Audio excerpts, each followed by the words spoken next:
The following story was an official selection in our 1,000-word fast fiction contest. If you enjoy tales like these, head on over to coldopenstories.com. There you'll discover our catalog to read or listen to, as well as our call for submissions, community of authors, and voice talent. And now, Cold Open Stories presents Spore, written by James Marshall, performed by Ash Albiniak, directed and produced by Colyn DeGraaff.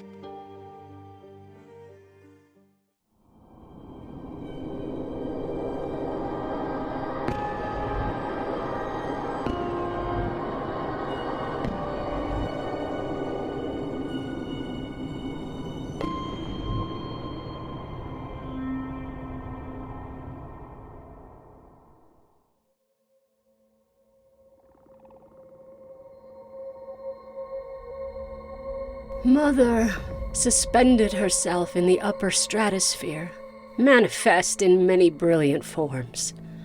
Slender, seething, and corpulent, her terrifying generosity knew no bounds. She poured herself upon the surface of Photon. Oceans boiled in receipt of her gift. Forests splintered under the weight of celebration.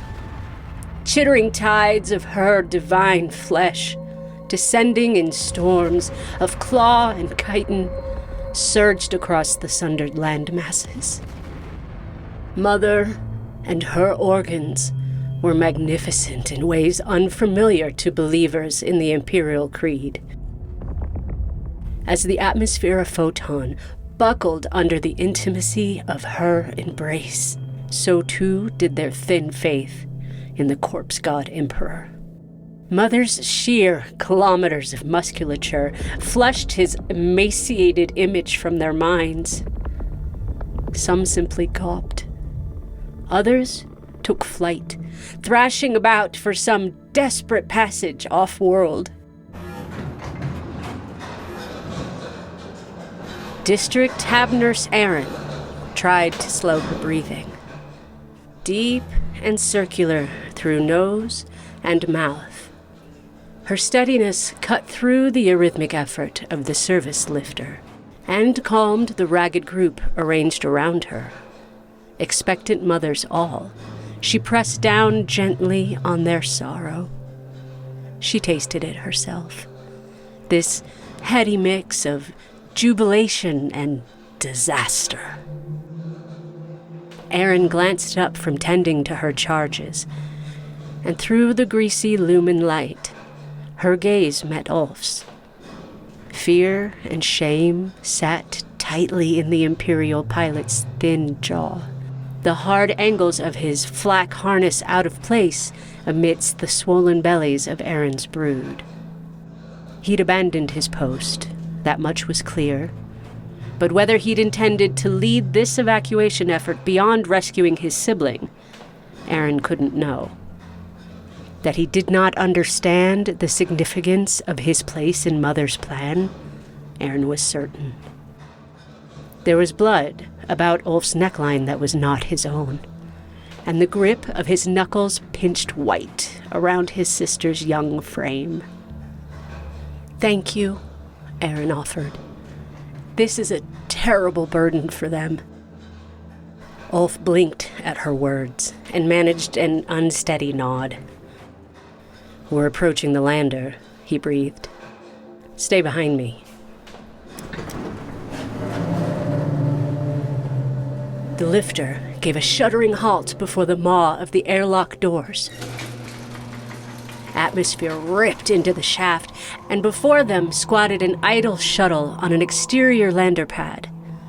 The sight beyond that was too much for Erin's mothers.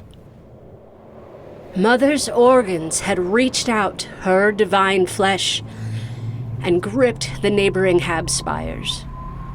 Where more would have marked the horizon, Mother had already churned them up to mix their remains with herself. The light had turned. Her touch had cracked Photon's glacial sheets and muddied the crystal atmosphere. The mothers, caught up in rapture, fell to their knees and wept. their burden suddenly too much to bear at the threshold of their leaving. Erin herself was overcome for a long moment, and she resisted tugging at their minds. Great silhouettes of Mother's organs, fuzzy in the shrouded atmosphere, hung before one of Photon's suns. The atmosphere shifted, and, almost coyly now, Mother shared grand glimpses of her seething flesh, with faithful and ignorant alike. Erin gulped at the air, her muscles singing at Mother's proximity.